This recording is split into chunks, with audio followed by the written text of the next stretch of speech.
एक विशेष सूचना, ABM entertainment के YouTube चैनल और सोशल मीडिया हैंडल्स पर ब्रांड प्रमोशन भी किया जाता है। अगर आप भी अपना ब्रांड प्रमोट या प्रोडक्ट रिव्यू करवाना चाहते हैं तो आप हमें ईमेल कर सकते हैं ऑन abmentofficial@gmail.com या फिर आप हमें कॉल भी कर सकते हैं ऑन 8928559369 पर। धन्यवाद। नमस्कार, आप सभी को मकर संक्रांति एवं पोंगल की ढेरों शुभकामनाएं। अरे क्या कोई मुझे बताएगा किस देश में है प्रेम का प्रतीक? भारत, और कहाँ? ताजमहल ही तो है, वो तो 7 अजूबों में भी शामिल है। ना, ताजमहल तो नया है, लेकिन क्या आप जानते हैं आज से 1100 वर्ष पहले छत्तीसगढ़ के सिरपुर में एक मंदिर बनवाया गया था, जिसे आप भारत व दुनिया का पहला प्रेम प्रतीक मान सकते हैं। तो देरी कैसी, चलिए आज के अपने एपिसोड में उसी के बारे में बात करते हैं।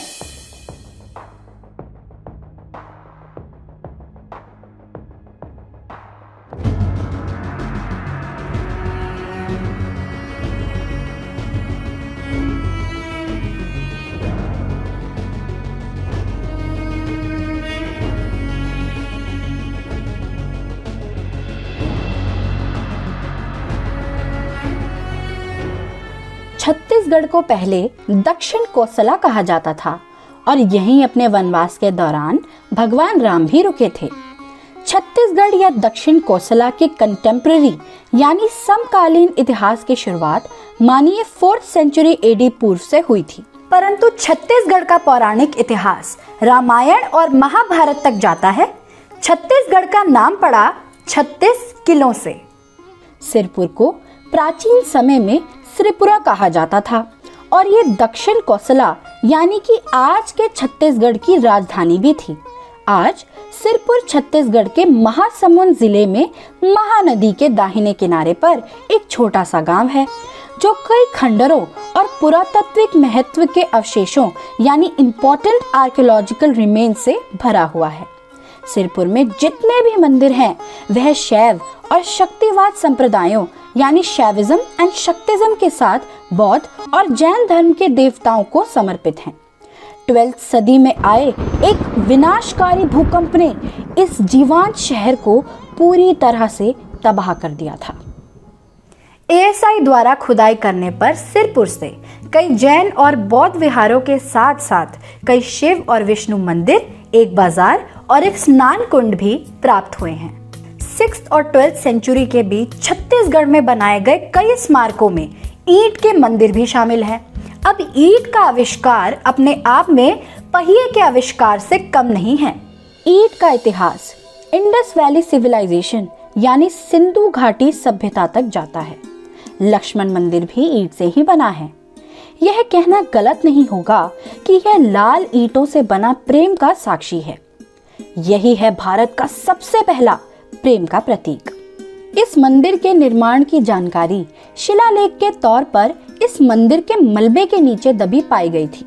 वह शिलालेख अब रायपुर के म्यूजियम में रखवाया गया है। आप जानकर हैरान होंगे, पर यह सिरपुर में पाया गया सबसे बड़ा शिलालेख है। बाहर से देखे जाने पर तो ये एक साधारण मंदिर की तरह ही लगता है, पर इसके वास्तु और संरचना की वजह से इसे लाल ताजमहल भी कहा जाता है।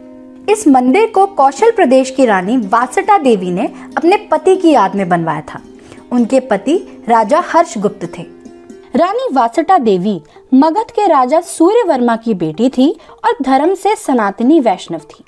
इसीलिए ईंटों से बना हुआ ये अत्यंत भव्य मंदिर भगवान विष्णु को समर्पित है। तो फिर भगवान विष्णु को समर्पित मंदिर को लक्ष्मण मंदिर क्यों नाम दिया गया?